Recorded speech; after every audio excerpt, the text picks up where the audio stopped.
Thank you to Father Nutter for giving me this opportunity to share with you from the gospel today. I am a retired pastor. It's been, this will be my second Christmas without serving a congregation. So who knows what you're going to get today? I mean, it's all stored up, you know. But I guess one of the things that's happened for me is that as I've stepped back, from the role that Father Nutter plays, I think I've become sort of a bit more, what should we say, critical of what we so often do in churches with this season. If Jennifer could tell you, she could say, yeah, it's tough being with him at Christmas. It's like bah humbug almost. So I want to share a little bit of the bah humbug with you this morning. I don't know how to say this because I don't want it to be taken wrong. I've come to have trouble with how the church celebrates Christmas from the standpoint of, and I'm not indicting this congregation because I know under the leadership of Father Nutter, your celebration of Christmas is exemplary in every regard.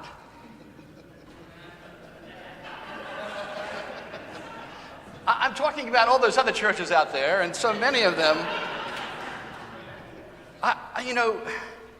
I fear, and this is from my personal experience over the last few weeks, I fear that in some of these churches, the central, pivotal, pinnacle of their Christmas celebrations is a children's pageant.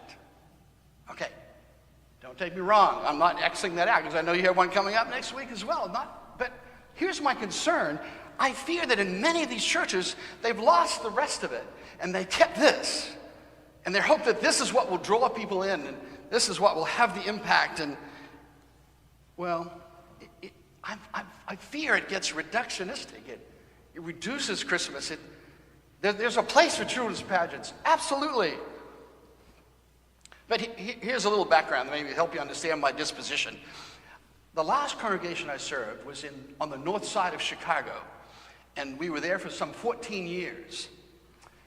And throughout that period of time while I was there, it was very common for people who had grown up in the church and moved away to come back to the North Shore and to visit the church where they grew up in. And inevitably, they would come and find me in my office and want to talk with me, and we would go together into the sanctuary. And I can tell you countless times that this happened, that we'd be in the sanctuary, standing there in the back, and they'd be saying, oh, this is such great memories here.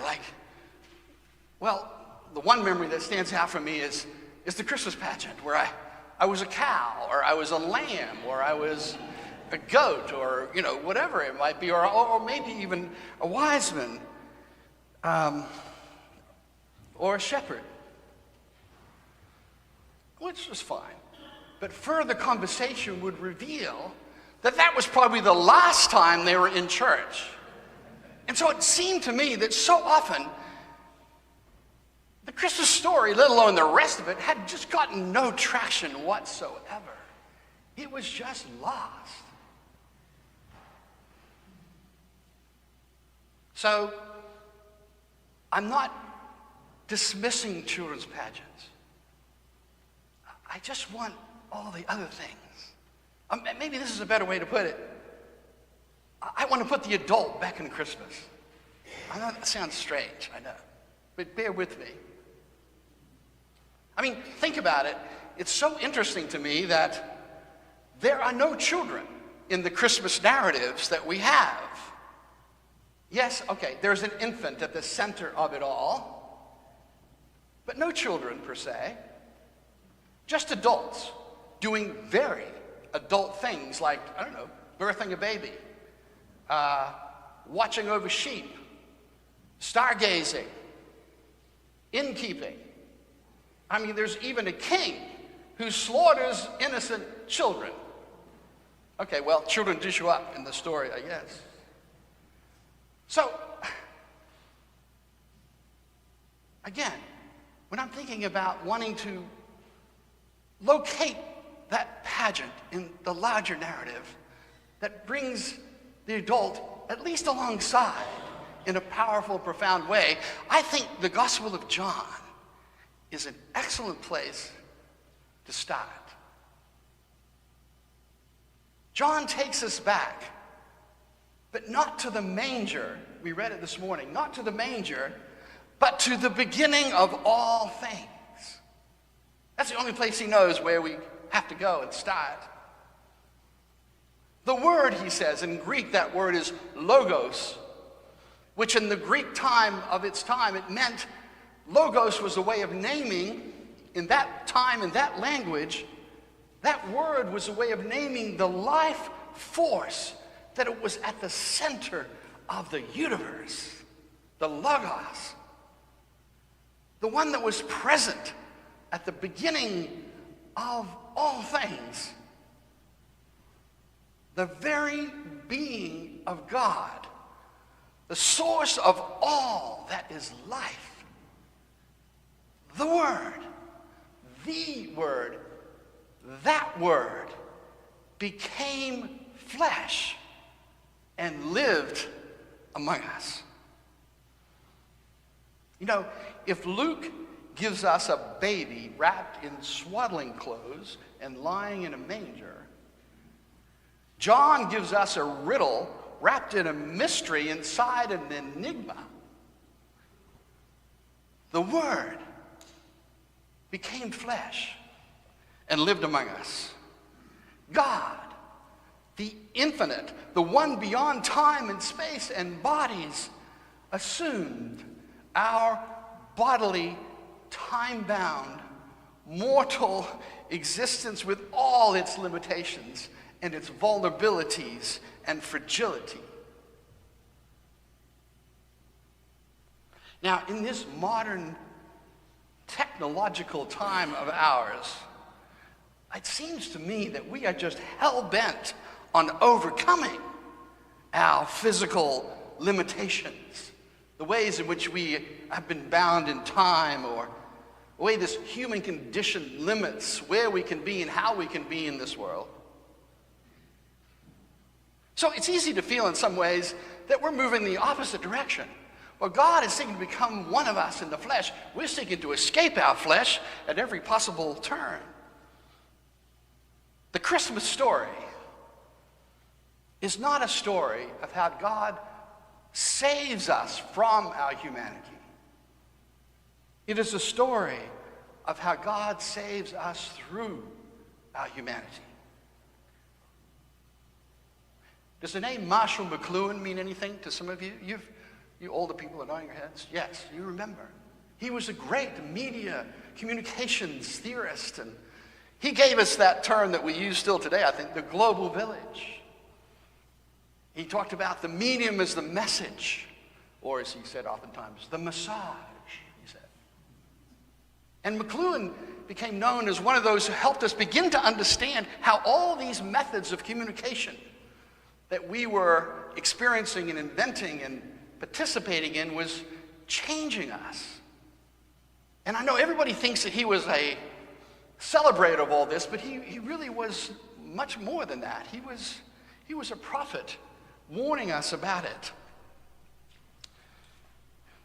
He feared in all of this communication that we invent and the ways in which we exist in this world, these mediums, he feared the loss of our souls. He says we humans, we're so prone to be seduced by a godlike desire to move at the speed of light. He says electricity enables us to do that, to transcend our limitations of our physical existence. He said the trouble with this is it's our physical existence through which we become human beings and we retain our humanity. He said he felt that we were in fear of losing it, and the way he put it was to say we must resist the seduction of what he called the discarnate life to escape our bodies and our limitations. We must, he said, be careful not to give way to the discarnate life. And you think, that was decades, he wrote all this, decades before the personal computer or the internet or the iPhone or social media. It's true, isn't it, in this world about us? We can just lose touch with the ground beneath our feet.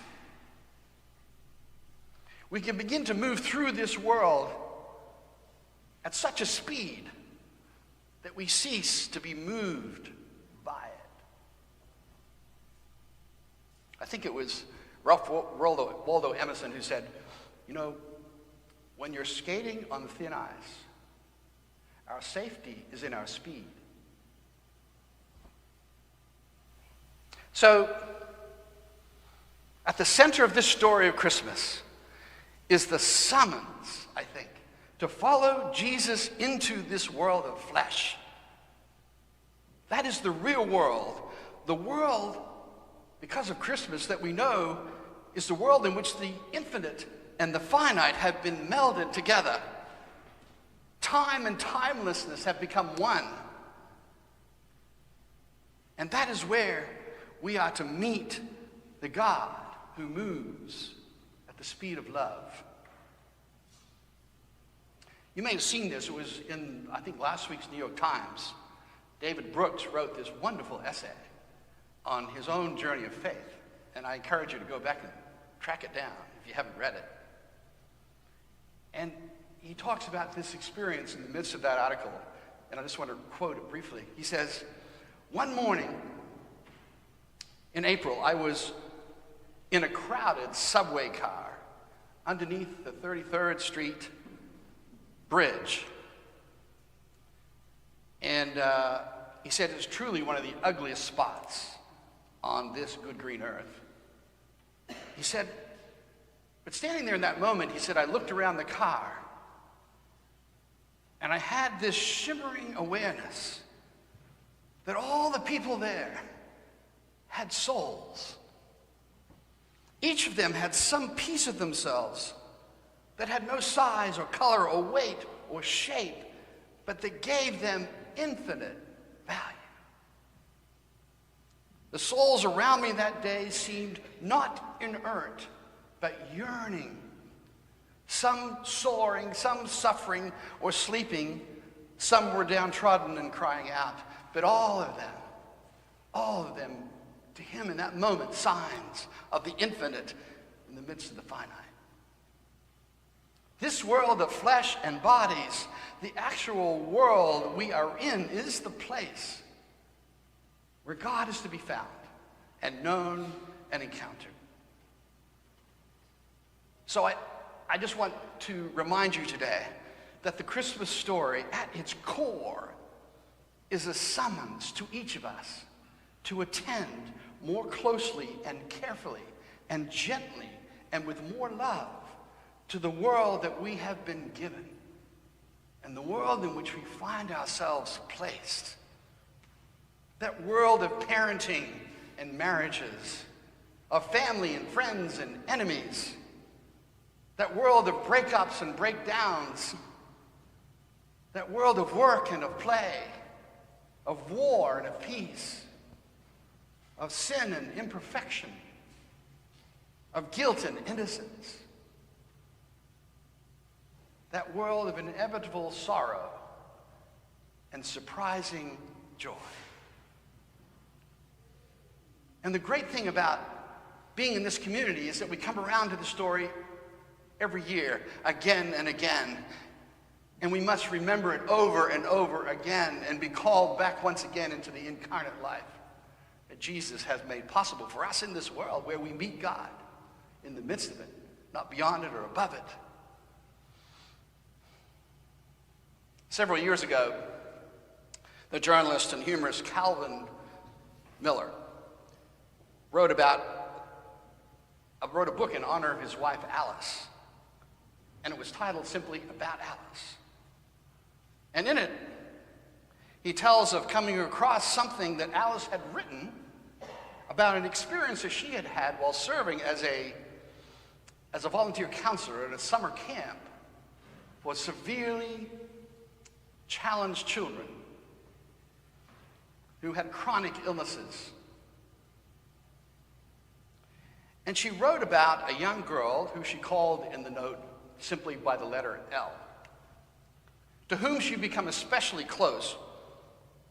She was, Alice wrote, a magical child who was, however, severely disabled, and she had 2 genetic diseases, one that severely impaired her growth and one that kept her from digesting any food on her own. And she had to be fed through a tube at night. And of course, she had much difficulty walking, and so we spent much time riding around in a golf cart together.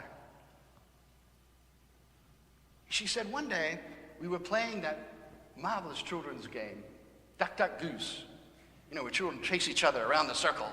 It's quite a boisterous game. And she said when it came time for Elle to take her turn around the circuit,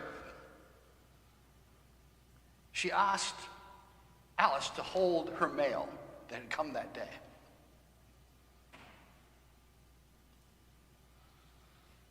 And as you can imagine, it took her a while to get around the circle.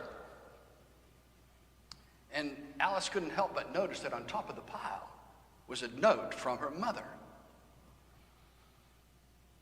Then, Alice confessed in this note, I did something truly awful, which I'm reluctant now to reveal. I decided to read the note. I simply had to know what this child's parents could have done to make her so spectacular, to make her the most optimistic, most enthusiastic, and most hopeful human being that I had ever in my life encountered. So Alice snuck a quick look at the note, and her eyes fell on this one sentence. If God had given us all the children in the world to choose from, Elle, we would only have chosen you. Before Elle got back to her seat, Alice showed the note quickly to a young counselor who was sitting there right beside her. Quick, read this, she whispered.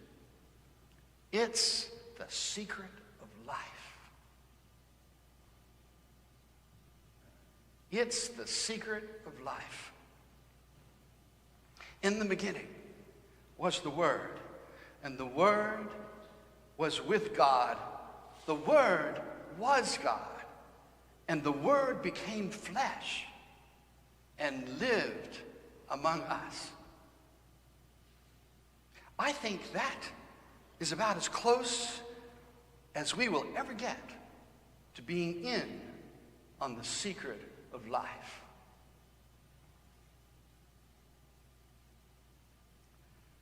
Word of the Father now in flesh appearing. Oh, come, let us adore him. Oh, come, let us adore him. Oh, come, let us adore him, Christ the Lord. In the name of the Father, the Son, and the Holy Spirit. Amen.